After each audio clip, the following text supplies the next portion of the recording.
You know, there is one word which you use, is very strong.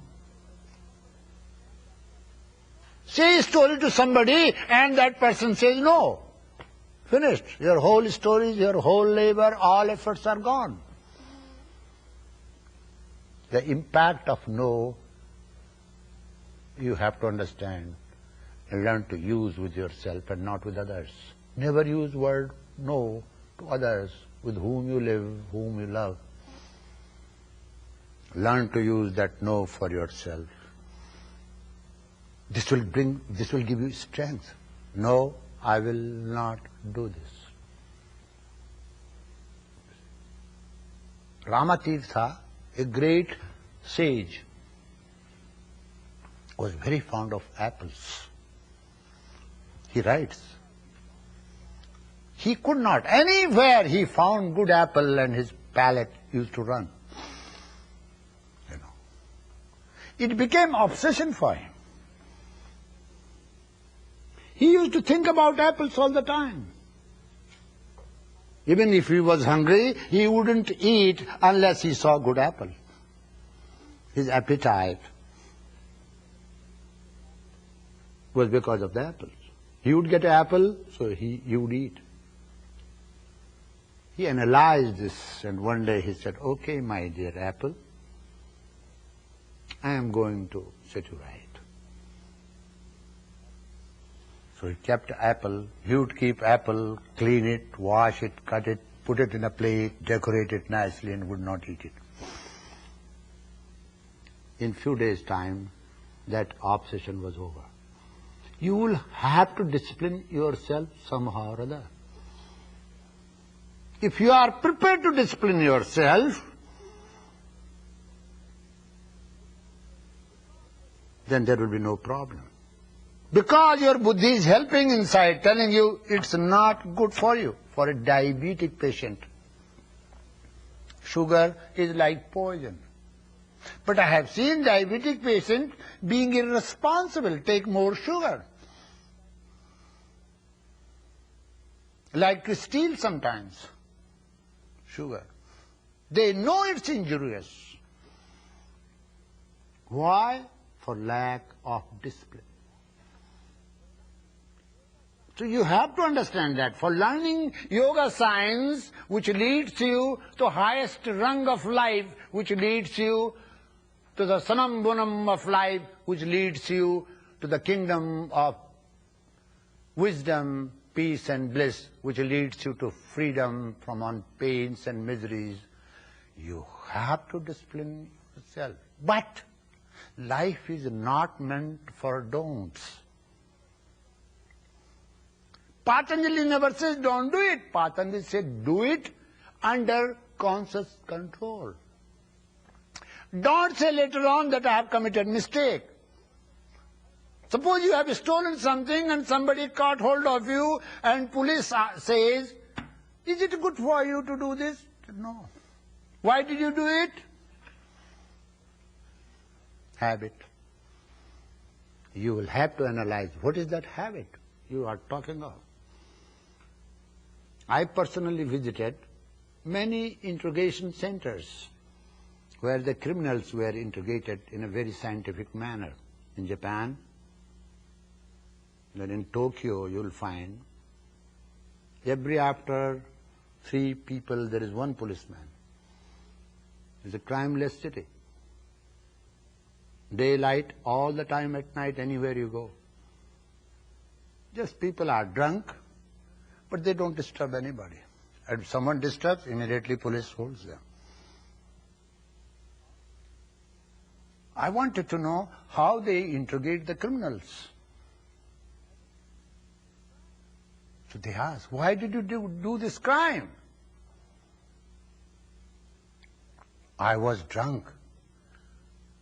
What do you mean by you are drunk? When you are drunk, what happens?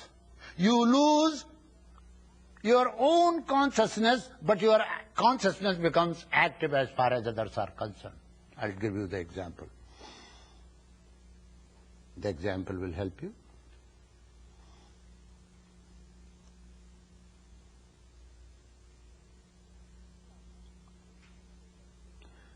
You are drunk, and you don't know whether you are wearing clothes or not.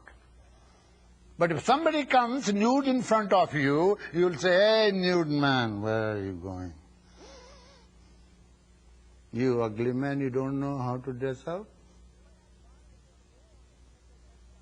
But as far as your own nakedness is concerned, you don't know anything about it.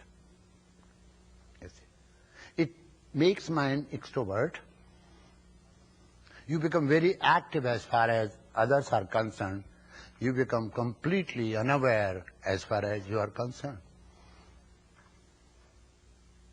The police officer says, "I also drink." This crime you have committed consciously because you are a criminal. It's not under the influence of drinks you have done it. So somewhere you are suppressing something in your heart and mind, you see. And that suppression, you could not hit your mother and father because they support you in childhood. And you have that anger. And you are hiding that anger. Best of your part you express, the worst part you don't. The vast part of your personality remains submerged in the unconscious. So here you grow anger within you, and outside you smile.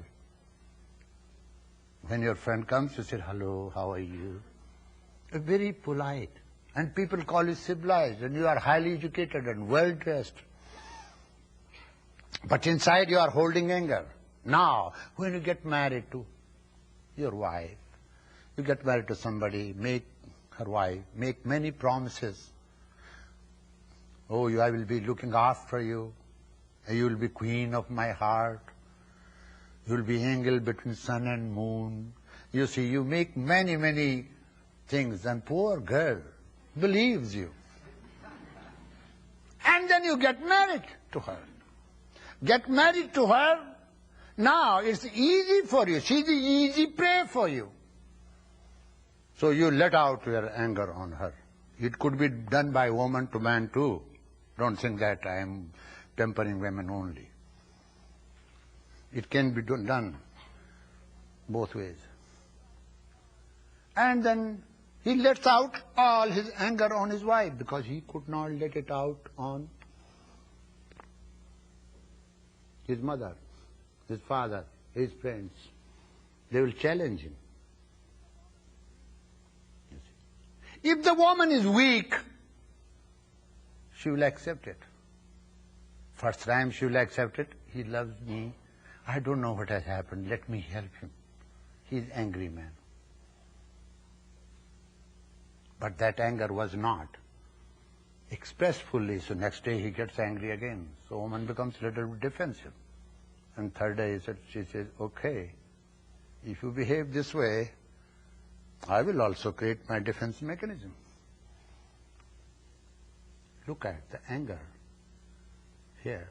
Prepare somebody to become defensive and shares that criminality to her.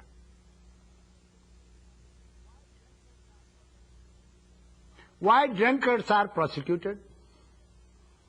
Not that they are hurting themselves. Who cares? If you jump in the ocean, there is nobody is going to prosecute your dead body. You see. But if you pull somebody and jump with him, trying to kill him, that is considered crime. Both are crimes if you kill yourself or kill somebody. Under the influence of such intoxication, you forget yourself. The fourth sutra says, Vritisarupyam, etc. You are identifying yourself with your thoughts,